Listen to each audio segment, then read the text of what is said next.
Welcome. Thank you, Alex. Welcome to the very first ever Awalt coaching podcast. I don't have a name for this podcast. In fact, I haven't thought much about this, but my lovely wife has. She does a lot of thinking. I really don't do too much of that. I usually leave that to her. In fact, you could even consider her my first special guest. Would you like to say hello to the people? Hello. There she is. She's beauty. She's glory. Now, you may be wondering why she's not on camera. And that's because she's not actually real. She's a figment of my imagination.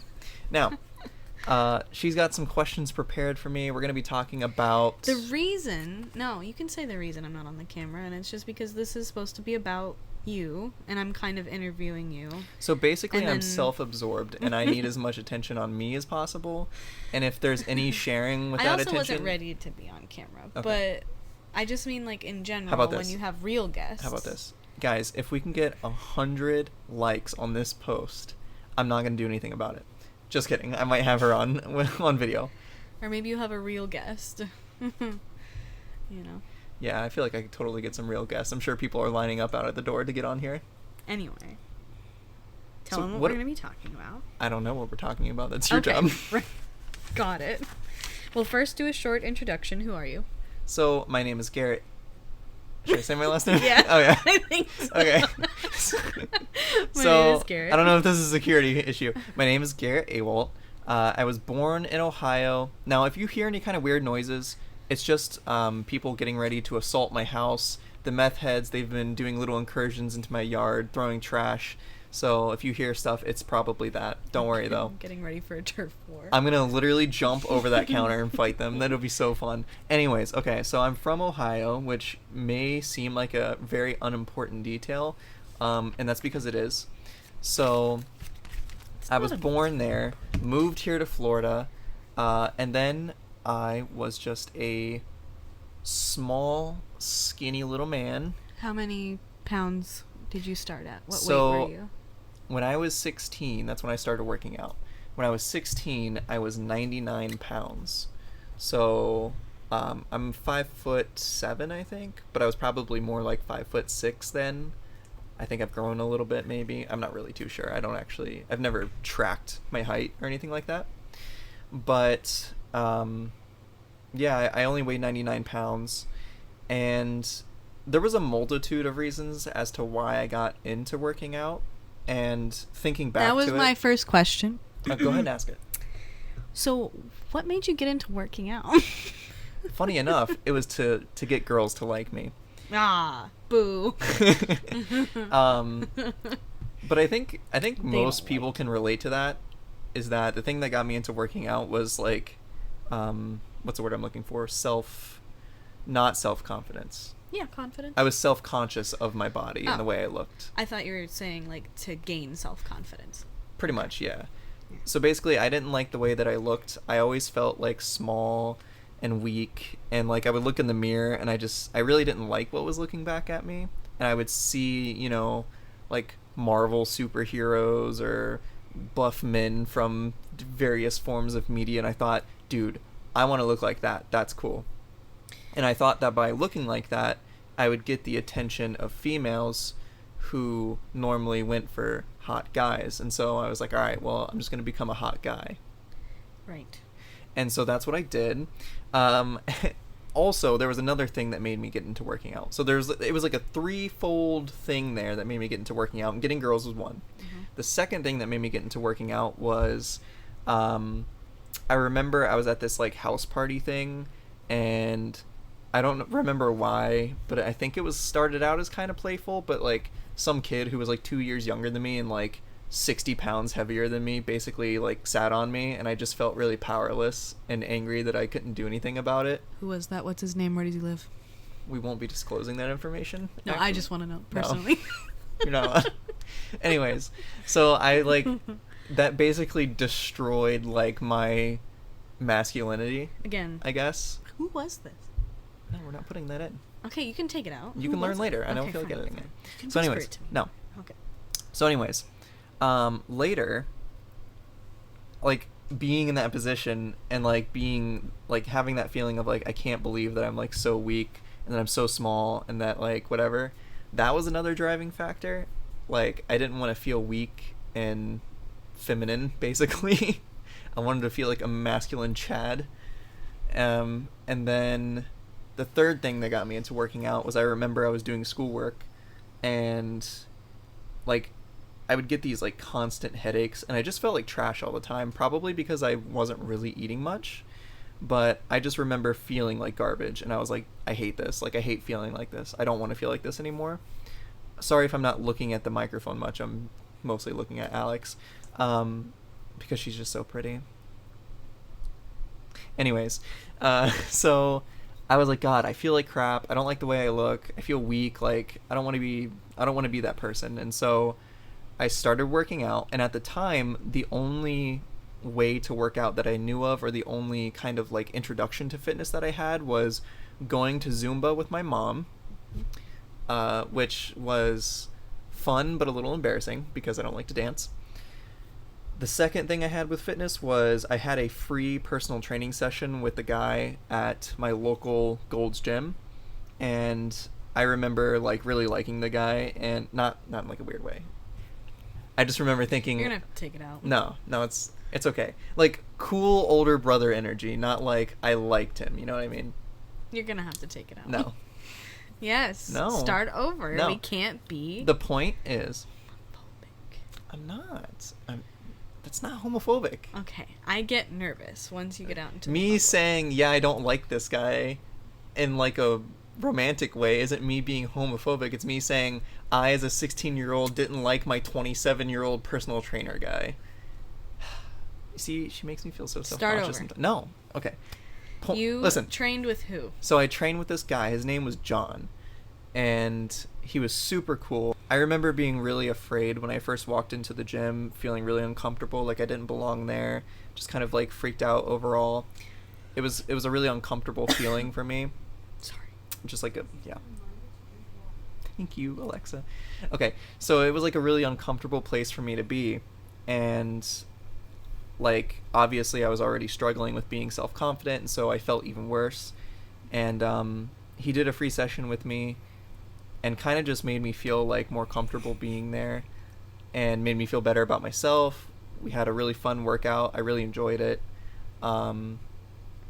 We did all kinds of, he showed me a couple different cool things. Like, they had this machine that was like a rope, and you'd sit there and you'd like do the rope, and that was a lot of fun. And then there was another machine that was a ladder, and it was almost like a stair stepper but a ladder, and so you're like in this thing going up a ladder. It was really fun. But we did that. He was like showing me how to do some stretching and stuff, and I remember I have questions. Okay. So like, I don't want to interrupt you, but also you just kind of took off, and I wanted it to be back and forth. So Okay. I'm not trying to interrupt you, but like, I had a question like 10 minutes ago, like, why do you like fitness now, or why do you feel the same about fitness now as you did back then, or has your view changed? And then like, another one is like, what's your first memory of wanting to be a physical trainer, fitness trainer? We'll get to that. Okay, This so is the this is first my one- fitness journey. This is how I got into fitness, and we'll get into those questions because it leads into those. So, anyways, I really, really enjoyed working out with John, and then we did some fun stuff. He made the gym a more enjoyable, fun place. A podcast isn't for me to go through each of these questions. Yes, it is. I'll get into most of it anyways. People are gonna get bored. No, I'm they're getting not. bored. Okay. So that was one of my introductions to fitness. I started doing P90X because that's what my cousin did, and I thought he was cool, and I thought P90X was cool, and I wanted to look like Tony Horton because I thought Tony Horton looked cool, and I thought, hey, P90X, that's how you work out, that's how you look big, that's how you look cool. So I started doing that. I did P90X3 because I couldn't do the original P90X because it was like an hour, so I just did the short version, and I did the whole 3 months, and I went from like 0 to that. And that was like, actually, I think that was a really good way to like get myself into fitness. Taught me a lot of like basic movement patterns, helped me build some body weight strength and stuff. I think that was actually like probably one of the better things I could have done, especially at that time when I was so small. By the time I got done with P90X, can you stop yelling that? It's making noise. By the time I got done with P90X, I was 102 pounds, but this time with abs. So I gained like 3 pounds and some abs, which was cool. But I was still like sickly skinny. Like I was like, ooh, like that's not great. And so what I did is like I hopped on Google and I was like, Google, what is the best way to grow my chest? Or what is the best way to grow muscle? And I found this weird guy with giant nipples, and his name was Scooby. And honestly, his videos felt like a fever dream, but huge props to him because that's how I got into fitness. And I enjoyed his content. He talked about some like dumbbell beginner workouts, and that's what I started doing. And that's how I started doing weights. From there, the next big important shift was I got a book called Bigger, Leaner, Stronger, which I also found on the internet through the articles like, oh, how to grow your chest, how to grow this. And so I found Bigger, Leaner, Stronger by Mike Matthews. And that book was like a turning point for me in fitness. It, like, if you haven't read that book, it's really good for beginners. It kind of goes over like everything: nutrition, training, supplementation, and it talks about the why things works, and it's evidence-based. So that was my introduction to evidence-based fitness and to like more traditional like bodybuilding or just like strength training. And from there I had like crappy little weights that I was using at home. Like I would use two kitchen chairs as like my as my barbell rack. And then eventually I just kept going, and I ended up going to a gym and working out. Now, what was the original question? What do we got here? What was your first memory of wanting to be a physical trainer, fitness trainer? So my first memory of wanting to be a physical trainer, probably as soon as I started doing it. Like when I started going to the gym, I actually started going with my cousin because up to that point he had done basically just P90X, and I was like, "Hey dude, I want to go to the gym. I want to get big and strong, and like you should be my gym partner." And so he said, "Yeah, totally." And so he didn't really know anything about fitness, and so I was kind of just like telling him what to do based off of what I read in the book, and so we both followed that program. I taught him about like macros and counting macros, and he started off like losing fat, and like he kind of took the information that I gave him and learned a little bit himself, but we basically taught each other and we coached each other. And I remember really enjoying seeing him in the gym and seeing him progress and seeing myself progress. And it kind of became this thing to where it's not even like I want to do personal training. It's I want to share something I really, really love to do with other people because I get a lot of value out of it, and I want to share that good feeling and the confidence and all of the positives that I get with other people. I want to see them enjoy that too. I want to see them like get happy when they're getting stronger and like when they're making changes. Okay. Now, I have another question. When you get discouraged about coaching, why do you stick with it? So, my grandfather was always very much like, find something you really enjoy and do that for your work.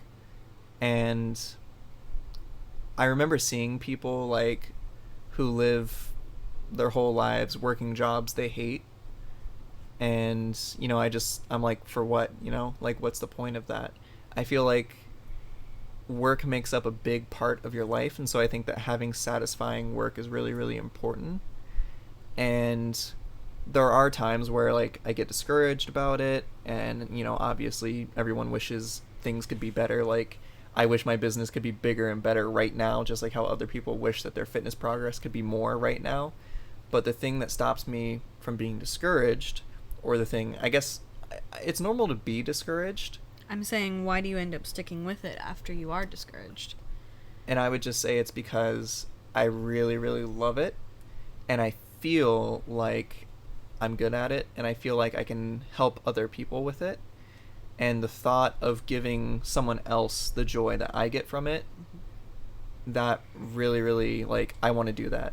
And seeing people overcome their issues that they have and change themselves for, you can probably hear Olin, and change themselves for the better, like, to me, that is, it brings back the feeling that I first got going to the gym. Like, it just fills me with happiness, and it's really satisfying. And, like, I want to do that full time. I want that to be my job, and I want to help people, and I want them to feel the same way that I do. Nice. Mentally, how has coaching taken a toll on you mentally? No, not coaching. How has gaining weight and muscle for yourself taken a toll on you mentally? How has it affected you mentally, I should say? Gotcha. How has it affected me? So, like, I know it's kind of taken a toll on you here and there, but as in, like, mentally, doing it? yeah, mentally, how has it affected you when you have to deal with your weight gain and deal with muscle gain and deal with, ups and downs through then and all that? So, I think it is difficult sometimes because everyone wishes their progress could be better. You have this idea of what your progress should be, of like, oh, I should be here by now, or I should be at this point by now. And that can be a painful thing, especially when you're comparing yourself to others, which is really easy to do when you have things like Instagram and social media just like so in your face with people who are basically better than you. But I've had times where, like, I don't like the way I look just because, I get down on myself and I think, okay, I should have more muscle by now. I should be at this point by now. And, I mean, yeah, I should, technically speaking.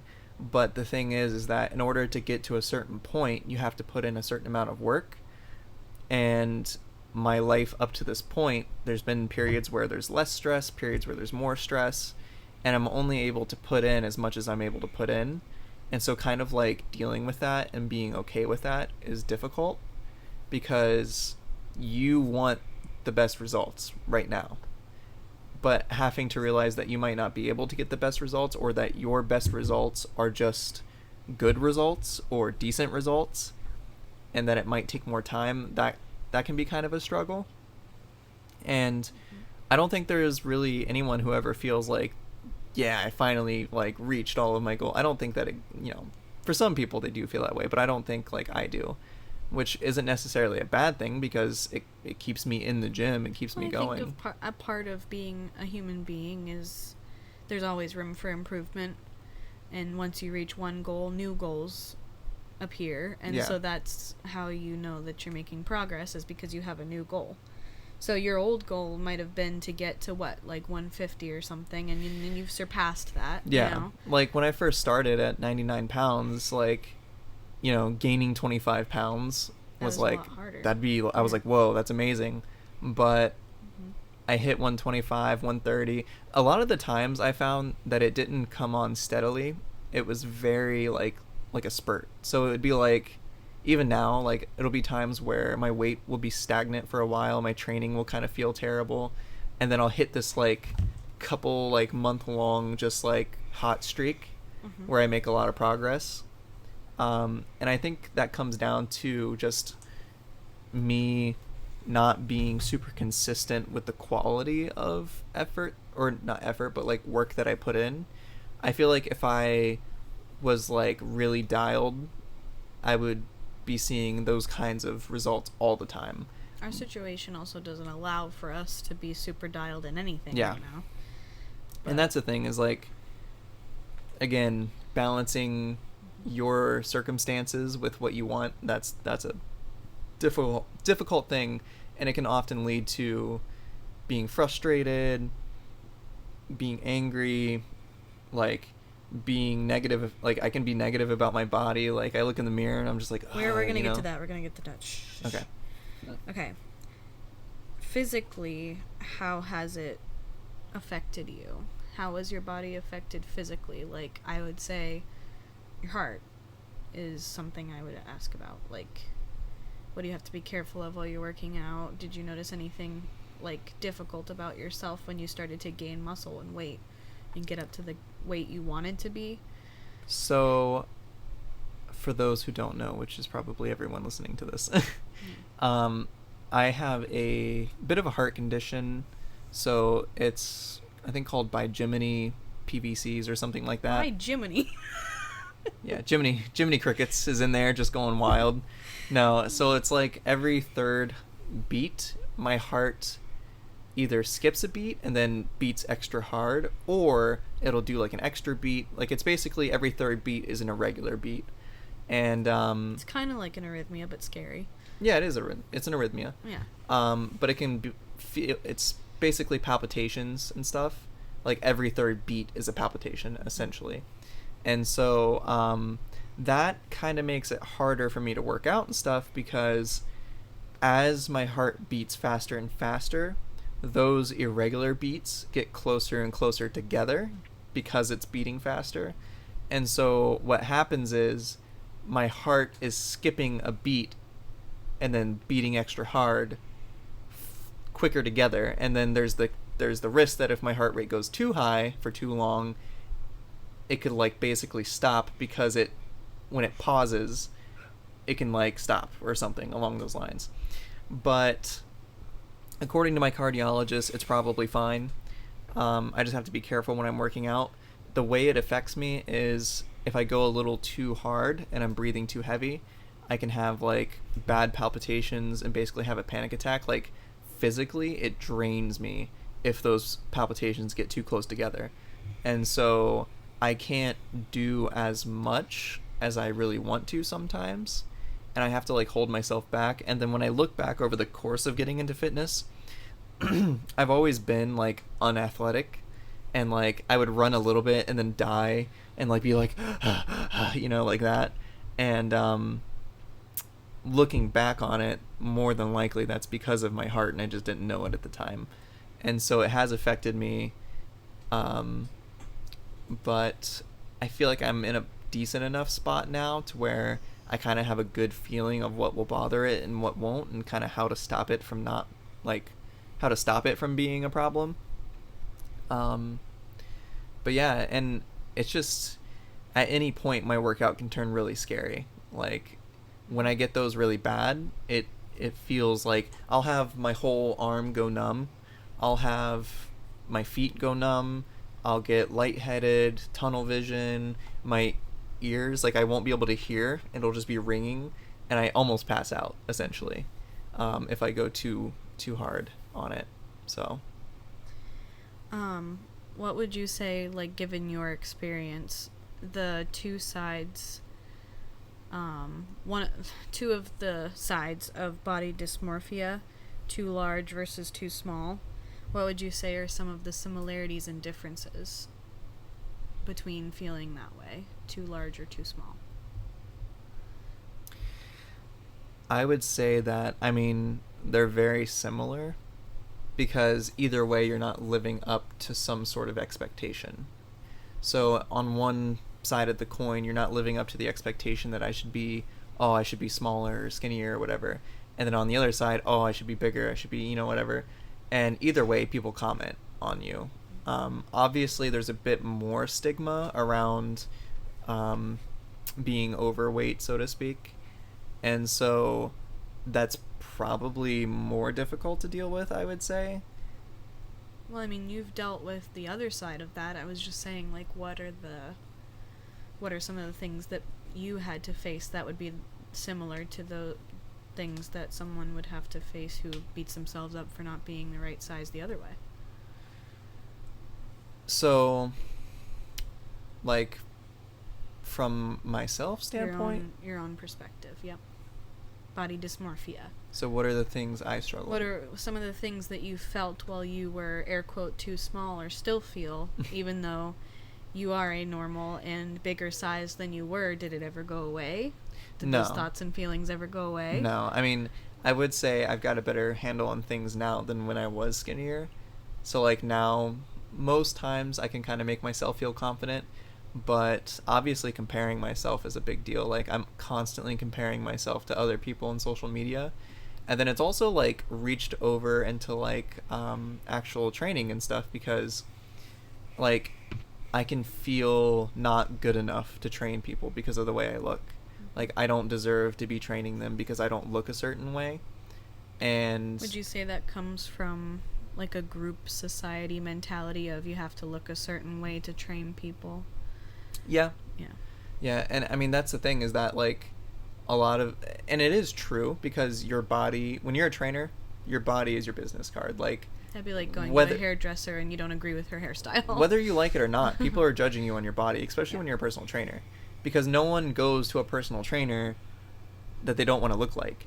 Like a normal person, if they had to choose between Chris Hemsworth to be their personal trainer and just like a normal guy, obviously they're gonna pick Chris Hemsworth, and it's like, well, he's bigger, so he must know what he's doing. That's like the standard go-to thing that people say and believe. And I mean, in some cases maybe that's true, but not in all cases. And in fact, sometimes the smaller trainers or the people who have had a harder time reaching their fitness goals are better trainers because they've struggled more. They know what it's like to not be able to do that. Like for someone where it all just comes easy, it's easier for them to think that it's that easy for everybody, and to not know how to help someone who doesn't have it that easy, so to speak, with like their genetics and stuff. So I mean, how you look, like it affects the way I talk to myself, it affects the way I value myself. Like if I don't look a certain way, like that affects how I view myself as a person. Like I'm not working hard enough, I'm not doing a good job. And I think it's okay to, this is going to be an unpopular opinion, I think it's okay to honestly evaluate yourself and say, I'm not doing a good job and I could be doing better. But it's really hard, depending on how much body dysmorphia you have, to separate that from like what you actually can do. Well, I think that's the point, is like, are you being down on yourself so that you can say, okay, well, I might as well just give up? Or are you being, like you said, kind of honest with yourself, even if it's a little bit negative, so that you can use that to do better? Like me, like if I evaluate myself right now, I could say, all right, I could probably be more on point with my nutrition. I'm working on my sleep, and I could probably say, all right, I need to do a little bit more. Like I need to make sure I'm getting in 4 sessions a week instead of just 3, and I need to make sure I'm doing my cardio and like devote a little bit more time and effort to it. But it's not, fitness isn't my number one goal in life right now. Building my business is. And so I have to look at what I can do realistically right now, and then say, all right, these are areas I actually could be doing better, and these are areas that I can't do better until later. Right. Until later. That's a good way to put it. Yeah. So, with that in mind, what would you say is the importance of muscle to anybody? What does muscle do for the body? So muscle has 2 uses. First of all, it looks awesome, but we'll get more into that. Second of all, muscle is just like a utility tool to making your life better. Like it does different things. So the more muscle you have, we know that the higher your life expectancy. The more muscle you have, the higher the quality of your life. So if you live longer, you'll also have a better quality or a better standard of life as you get older. And you don't really think about that much until you see people who have had that taken away from them. And like, you know, life expectancy and how long you live, if that's not a high quality of life, then that's like not, you know, that's difficult. If you have to live 15 years in a decrepit, miserable state, like that's brutal, you know? And so muscle and gaining muscle is like an insurance policy for the end of your life. You're saying, I'm doing this now and I'm putting these pennies into the bank, so that way when I get to that point in my life and I'm old like that, I'll have a higher quality of muscle, or a higher quality of life. Like I'll be able to get up off the couch by myself. I'll be able to still play golf, or still play pickleball, or still go to the gym. you'll still be able to do the things that you'll do. It's your independence. Mm-hmm. Like, the more mass you have as you're old, the more independence you have when you're old. I have more questions on that later, but Okay. let's talk about something short and sweet. Real quick, can I Yes. expand on why muscle makes you look cool? Well, that was going to be later. Okay, never mind then. I can do it later then. We can do that before the other two, yeah. Okay. Aesthetic is what I was going to say. But we can do that before the other two muscle questions I have. Okay. But first, before we go on, because if somebody... Oh my god. If Why would you do somebody... that? Sorry. If somebody, like, pops on and just watches the first 30 minutes of your podcast, I would want this to be at the front part. Short and sweet. What is your... what is your opinion on performance-enhancing drugs or steroids to get said muscle?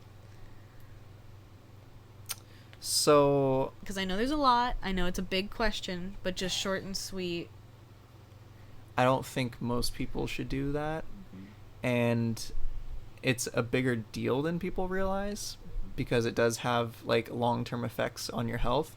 However, there are responsible ways to do that.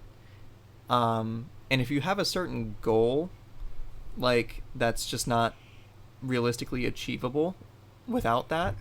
Like, if some guy's like, yeah, I want to go into, like, the Mr. Olympia, which is, like, the big bodybuilder stage, like, obviously you're not going to do that without drugs. Right. Or if you're a 47-year-old man who is, like, hypergonadal and, you know, doesn't... What does hypergonadal mean? It basically means your, like, gonads don't function properly to create testosterone. Gotcha. Yeah, you're low test. So... You could just say that. You could just say low testosterone. Well, that's the word that came to my mind first. Okay. Whatever. So, anyways, like, I'm not an expert on PED use at all, so I'm not gonna, like, give advice or claim. And there But, like, are people who... Okay, let me word it this way. For your clients, would you recommend just trying those out just because? No. Okay. No, it's a big deal to do. Okay. It can be done responsibly, but Because it has to we're be trying done... to talk to people who want to gain muscle and gain weight, Mhm. because that's kind of who you're You talking to you at this shouldn't point. touch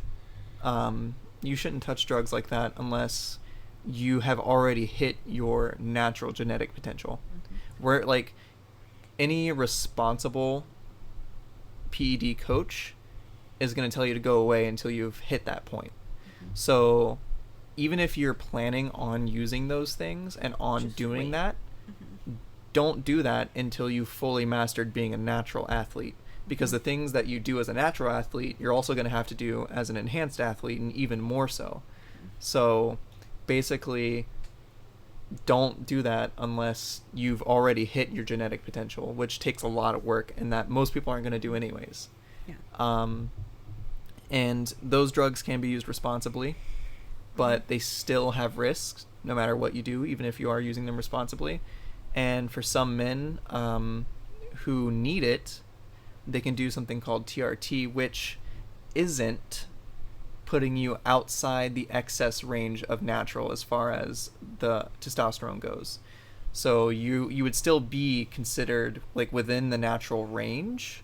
You wouldn't be a natural anymore, but you would still be within the natural range. And the risks associated with that, as far as I know, are lower than when you start to go outside of the natural range. But do your research, do what you're supposed to do beforehand, like you said. So get up if to you're the max. even thinking about steroids or PEDs, I highly recommend just going to Victor Black.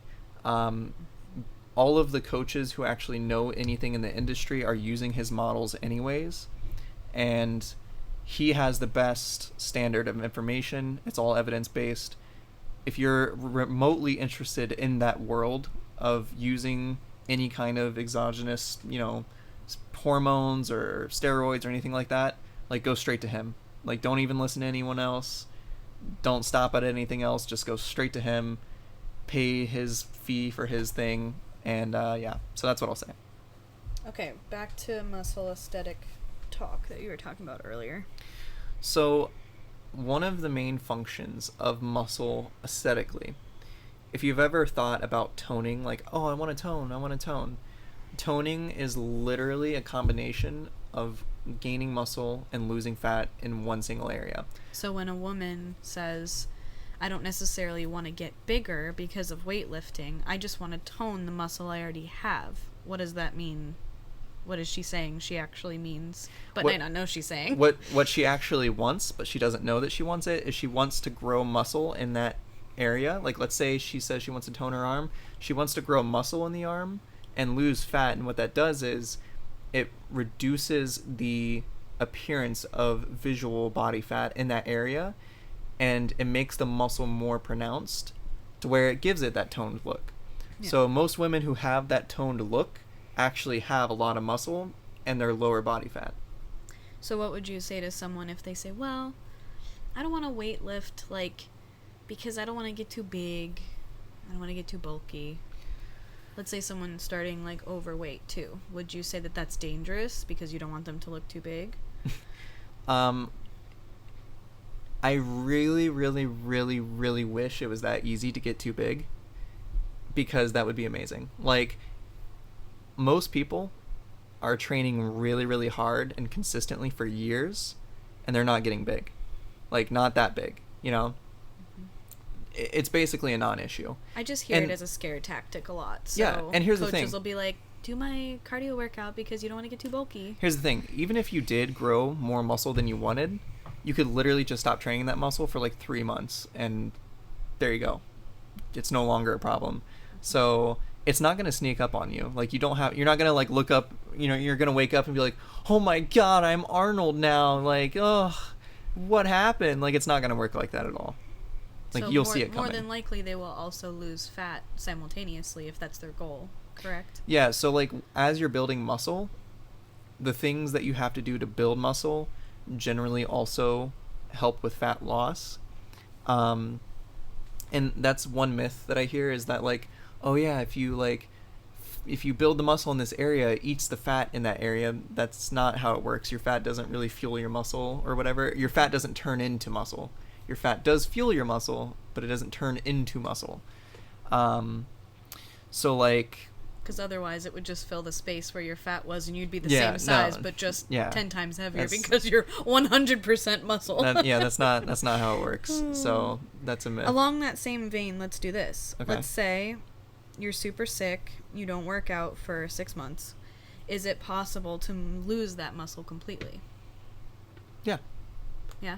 Like, if you just stopped completely, like... But then I pick up a weight, let's say a month later or whatever, am I going to have to start from ground zero? No. So, like... I think that's kind of what I was asking. Okay.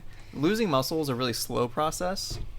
It takes longer than you would think, but you lose strength a lot faster, because strength is what is called a neurological adaptation. So when you're working out, you're basically getting stronger through 2 different ways. One is neurological, so your brain is getting better at using your nervous system and the nerves in your muscles to create movement. Your brain is becoming more efficient. It's able to fire more efficiently. You're able to complete that movement with more efficiency. So you're not actually doing more load with more muscle. It's like your brain is getting better at using the muscle that you have in order to do that. So that's one way that you gain strength. But the second way that you gain strength is by building more muscle. So the more muscle you have, the stronger you're going to be usually. And so when you stop working out, you lose your brain adaptations a lot faster than you lose your actual physical muscle. So you might notice that your strength can drop off really rapidly, but you're not going to see your muscle drop off rapidly. Gotcha. Like, it takes like 2 to 3 weeks before you really start to like notice deterioration. But the actual memory of it is what goes first, not the actual shape. Like, your brain loses its ability to do that effectively. So like your actual strength will drop faster than you'll lose muscle mass. Awesome. So let's talk about, what does muscle do for natural testosterone?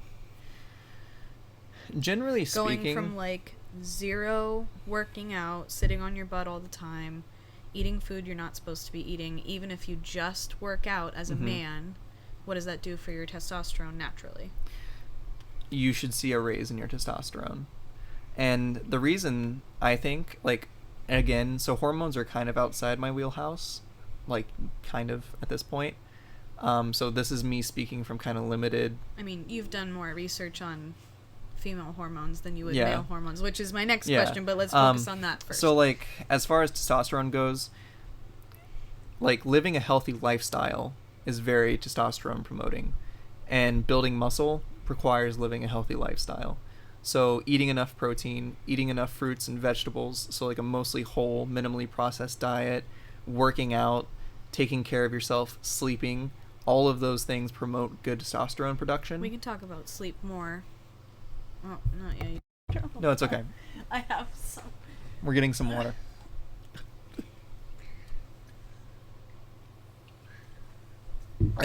Okay. So, yeah. So I don't know if, like, I don't know Wipe your mouth again, sweetie. how much the muscle actually affects the testosterone. It's like all over. No, you're fine. You're fine. But I think it probably is beneficial. Well, I think And what's but I think the interesting whole like, lifestyle change is what's most we beneficial. read studies together, and I don't know if you remember this, but when we were researching my hormone stuff, like, it talked about how, I'd forget the article, I'll have to find it and cite it and blah blah blah, I don't remember, but it talked about how male and female like bodies and hormones are completely different, because when a woman works out, it lowers those hormones naturally, and when a guy works out, it raises those hormones naturally. It whatever hormones that you are struggling with as you know what I mean? The way I think about it is that It's kind of just enhancing your body's natural makeup the and kind more- of boosting the more you're overall. living a healthy lifestyle, so the better you're sleeping, the better you're eating, and the more you're moving, and the more muscle you're building. I was gonna say we can talk about sleep You- more in a different episode. You are pulling yourself more into line with, like, optimal health, and you're going to see that reflected in your biomarkers. Because you're gonna, like you're I gonna don't see want that. people to be confused and be like, okay, well I'm trying to lower my testosterone as See, a woman. that's the thing. I wouldn't say, but- like, okay, doing this raises your doing those things promotes Right. healthy hormonal balance. Right. There you go. That's- That's what I was that's trying what I to would say. Yeah. Along that same vein, let's talk about women's hormones and PCOS and what we're a little more versed on because of how much research you've done on it. What does muscle growth, in your professional opinion and in our little tests, Mhm. what does it do for polycystic ovarian syndrome, or just some sort of what is it called, an not an adrenal condition, but a metabolic condition. Yes. So There what we we go. what we know about PCOS is that it can't be cured, but we know that the symptoms that it causes can be managed very well. And when you look at, like, the different causes or the way that PCOS actually works in the body, and you look at the symptoms that it causes, like, it causes fat gain or weight gain. It doesn't cause that, but it decreases the amount of energy that your body uses, making it easier to overeat and like gain fat. It can cause, like, cravings. It can have all of these different things. One of the bigger things that PCOS actually does is mess with your insulin resistance. And so many women who do have PCOS can become insulin resistant.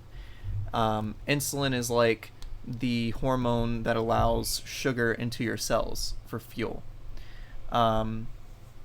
If you become insulin resistant, your body has to release more insulin in order to get your cells to open up to the glucose. So if you think about, all right, insulin resistance, that's a big problem. How do we deal with that? Because if you don't deal with that and you become more and more insulin resistant, you get to the point to where you become diabetic, right? So building muscle increases your sensitivity to insulin, and that's well documented. So that's one of the things there. If you have PCOS and you're insulin resistant, you're pre-diabetic, growing muscle will actually help counteract the effect of PCOS in that way. As you grow more muscle, your body actually uses more energy on a day-to-day basis, which means you're getting closer and closer to matching up with like non PCOS women, to where like if you have PCOS, you're using less energy, but having more muscle offsets that. So you're back to normal as far as energy usage. And in fact, the more muscle you build, the more energy you burn. And so again, it helps get rid of that effect. And then, as we already said, working out can be very like healthy hormone, you know, what's the word? Not producing. Balancing? Wait, what was the question? Like working out has a effect on your hormones, like a positive effect on your hormones. Yeah, it balances the It hormones. helps balance the hormones out. And Yeah. so building muscle, working out, that's helping your hormones again. Like every single issue that PCOS causes, working out can almost basically counteract that, and building muscle can help counteract that, and reduce those symptoms. And that goes back again to what we were talking about before, where like if a man works out, his testosterone will go up, but at the same time insulin resistance will go down, and the same thing will happen to him. The whole point is like whatever your body is specific to hormonally is to just get them balanced to where they should be. It's not necessarily going to spike it, one way or the other. It's just going to level you out to where you should have been in the first place. Yeah. And that's the thing. PCOS, it's very much a push you back sort of thing. Like, a lot of people fall into a hole with their health where they start gaining fat, they start moving less, they start sleeping worse. Hair loss, hair growth. It becomes a momentum thing. PCOS accelerates the negative momentum. It makes you gain weight faster. It makes you gain fat in different areas differently than a normal woman. So it'll actually negatively affect the way you look for most women. Well, how you feel about yourself. How you feel about yourself. Yeah. Like, there's all these things. Just because of how PCOS, rapid your body can change. It's hard enough for a normal woman to eat healthy and be healthy in today's world. PCOS just adds a whole layer of, okay, it's extra hard now. But working out, building muscle, improving your health, to manage. It puts you on the same like a level playing field, and makes all of your symptoms just a lot easier to deal with. Very good, very good. Okay, we got 10 minutes. Okay. Do you want to finish it with what did you do to gain muscle? Or what did you do? That sounds like a really good but big question that should be its own thing. That'll be saved. I don't want to rush Why through don't we do a little conclusion? Like, this is my podcast. We'll talk about more stuff next time. Sleep, diet, nutrition, books. People who are wrong, we hate them. So here's the thing. This is obviously my first podcast. Not used to doing this yet. I got to work out the kinks. Thankfully, I have Alex here with me, the best photographer in Florida, the hottest wife I've ever had, the only wife I've ever had. What can you expect in this podcast? Well, it's basically going to be me talking about a bunch of random stuff. Maybe one day you'll get the full story of John. Maybe that'll be in the future. So anyways. Listen. And you'll get some special guests. Not as special as my wife, mind you, because she's the most special guest I'll ever have. With the exception of Mike Vacanti. If I got Mike Vacanti on here, I'd be like really ecstatic. Ecstatic. Yeah. Yeah, that's what I said. Ecstatic. So anyways. You'll be ecstatic. Charged. You'll be like a little fuzzball. We're going to be talking about all kinds of stuff here. We're going to be talking about how to improve your health. You're like, Alex is okay. My main niche... But I'd leave her for Mike Vacanti. Listen, he's special, all right? I really like Mike Vacanti. So, you can expect, hopefully, an entertaining podcast, something you can put on. Listen, I'm a realist. This one was boring. I know most of you aren't sitting there just watching this. I don't know of anyone that just sits there and watches a podcast. You have it going while you're, like, folding laundry, putting away dishes, doing stuff like that. So that's great. That's what this is going to be. But we're going to be talking about health. At some point, we're going to have all kinds of different segments. I want to have like real people on and even do kind of like a live air show with them. And like, hey, we got so and so calling in, and I'm like, oh, what's up, dude? And they're like, Garrett, I can't do this. And I'm like, oh, you do this. Like, that's the vision I have for this. Sleep, diet. But yeah, we're gonna be talking about a variety of topics. Books, sleep, people who are wrong, diet, all the stuff she's saying. I forgot you can hear her. I just tune her out sometimes. No. Sorry, let me say it again. sleep, diet. Everyone with headphones is dying right now. No, sleep, diet, nutrition, books, and then people who are wrong. Yeah, so we're going to talk about people who are wrong. That's my favorite part. I want people to be upset with I want to have deep, meaningful conversations with people about health and fitness, and I want you to be able to come away with something that you can actually use, whether that's motivation, whether that's validation, or actual, like, tips on how to do something. That's kind of my goal. I think one of the segments that you should do should be like, it should be like you read a part of a book, like a paragraph, and then just break it down, like, and talk about it and have a discussion. I have an idea. Okay. For a segment. Okay. You guys are you're seeing the secret sauce happen. You're seeing this form because, like, in real time. I've always wanted you a book to club read segment. to me. That would be fun. A book club segment. Yeah. Where we have multiple people, or like just you and like a guest, or like it doesn't matter. I'll figure it out. Just books in general. Yeah, something book club segment. Book club. And we'll have a reading rainbow as like a little thing. Gotcha. We'll make our own reading rainbow. Book club. We could make a little. Write that down. Write that down. That's good. I wrote it down. Okay. Okay. I really enjoy this format. I think you're gonna do a good job. If I do enough of this, I feel like it would be good. I think you're gonna do a great job. I'll do research on how to upload it to somewhere because I don't know where people are gonna. I'm gonna put it on. I'm gonna probably put this on YouTube. Apple? Well, I know you can do it YouTube, but Patreon is one of them where you can get paid for it. No, I'm not gonna do that yet. Yeah, not yet. iTunes probably, and my website. Yeah, your website. I can host it on my website. That's true. And then podcast in general. Mm-hmm. Like on I've got an itchy nose. The podcast, the Apple Podcast booger. The Apple Pod, the Apple Podcast, Garrett. The apple pie. The apple pie. You know what I'm saying, right? Yeah, I get you. I think you can just upload it on there. I'm pretty sure. Pretty sure, yeah. Okay. I don't know. Who knows? Who knows how these people are even going to be seeing this? I feel like I didn't get too many good, My favorite part clips, is that this though. is gonna. What do you mean? Like, I feel like I'm going to record some reels after this. No. That one part where you talked about how, like, why you got into fitness and how, like, you really talked from the heart. It was only like 30 seconds to 90 seconds. I feel like you can take something from that. It was smack, like, right, I don't know, 10 minutes in. Yeah. When we talked about how it made you feel, I think. Gotcha. And you talked about how you felt, how you look. Oh, and how the part about how, like, you have to look a certain way. That part was very good too. Either way, you can cut all this out. It's fine. And I'll have this. You know what? I can cut this up and put it in my stories. That'd be good little story clips. Right in the stories. We just did an hour worth of content. If you guys have any questions, I want to do a question segment, so send me some questions. Q&A. I'm not gonna have any, like, for a while. I know. I'm smart enough to know that any second now this camera's gonna be shutting off, because it's gonna be full little camera. It's getting close. I think we have like another 6 minutes. It was 1:10. But so you've got anyways, 15, 20 minutes. So this podcast, it's gonna be me talking about stuff, and hopefully it's entertaining.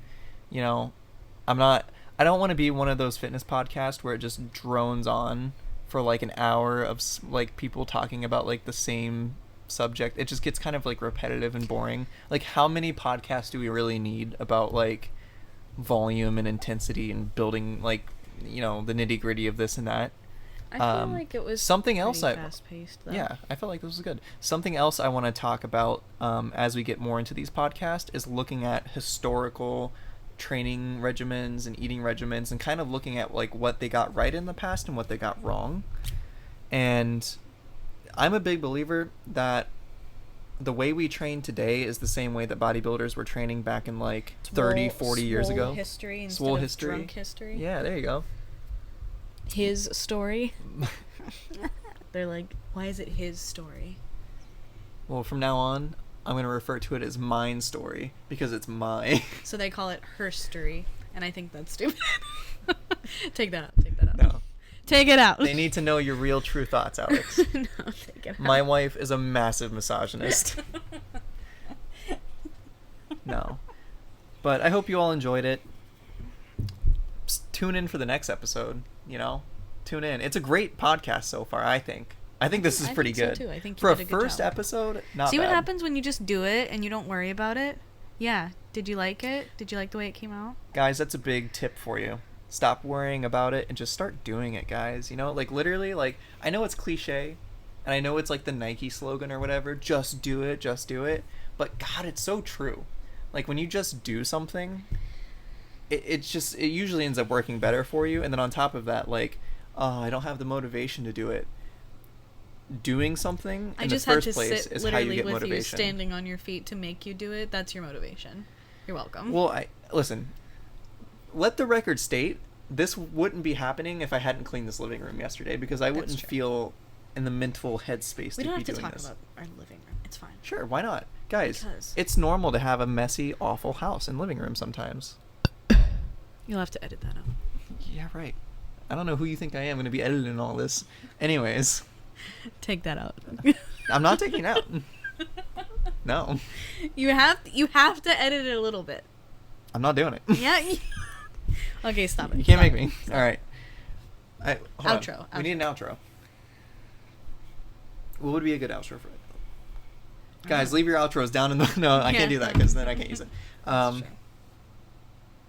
Man, this is hard. I don't know. Sound of me zipping up my pants. You know what's funny? The guy who sings about his perfect camera, his song is stuck in my head. I know, it's so catchy. It's such a catchy song. He should write music instead of searching Okay. for the perfect camera. So, shout out to camera conspiracies. No, seriously though, like, what would be a good outro for this? Like, what do we say? You could be like CVS and Walgreens and be like, be happy, be healthy, I'm Garrett, and then leave. All right, y'all. Thank you for joining me for an hour of you, me, and Birds and Garrett time. No birds and bees here. Garrett? That's a conversation for your mama. So you're gonna have to cut all of that out. No, so I think that was great. No. Okay, So hold on. okay, yeah. No, you're gonna. What just does have to Frasier say? Good something. Wishing good mental health. So you could say wishing good physical health. Good night, Seattle. Good night, Seattle. Wishing you some good mental health. No, physical physical health. Good night, Seattle. Wishing you some good physical health. Please don't do that. Do it. That's do gonna be the it outro. No, that's the outro. No, do it again, but normal. Like good night, Seattle. Wishing you something. Good night, Seattle. and- Wishing you health and wellness. Woo! No physical health. He says mental What health. What did I say? You said health Okay. and wellness. Good night, Seattle. Wishing you physical health and wellness. Oh, also, I forgot to mention, I should probably plug the fact that I'm a personal trainer, so you can hire me. Do you want to have hour-long conversations like this with me? You can't do that. You're not paying me enough for that. But I will have like a 10-minute long conversation with you. Guys, if you want personal training, if you want me to be your personal trainer, I'll do it for money. So like, totally hit me up, guys. DM me or something. Go to my Instagram. I'm going hard on Instagram right now. Okay, stop. All right, bye. Stop. Bye. Love you. Bye, guys.